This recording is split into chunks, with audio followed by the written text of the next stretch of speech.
Hey, it's Fuzzy. Okay, you guys, this is the hood vent for the stove. Okay, so inside here, the flapper is gone. Okay, I don't know where it went, but yeah, anyhow. So this is a 2015 Keystone Cougar. Okay, so it's new to us trailer, and that vent flap is gone. So I picked up from RecPro is this. Okay, now this is a Jensen model.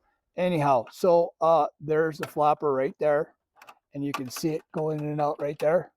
So it's exactly the same that come off of here. Okay, so I'll give you an after picture, but yeah, so the bolts are exactly the same. Whatever comes out of there is going to go into here, and we'll silicone that up and go from there.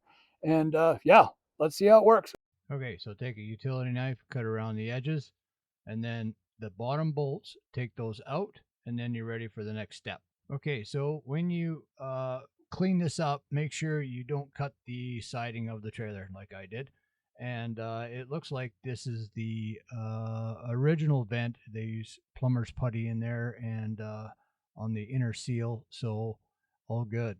Now you want to clean up all that silicone up on the trailer and get it all smooth for the new one. Okay, throw some exterior silicone on the inner seal.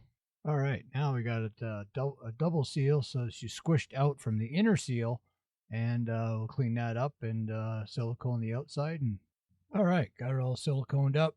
I used transparent adhesive, and yeah, it's gonna look good. Okay, so I used Quick Seal adhesive caulk. Okay, so this is by DAPS, waterproof, mold proof, mildew resistant, all that kind of stuff. So I think we're going to be okay. And yeah, thanks for coming. There's my review.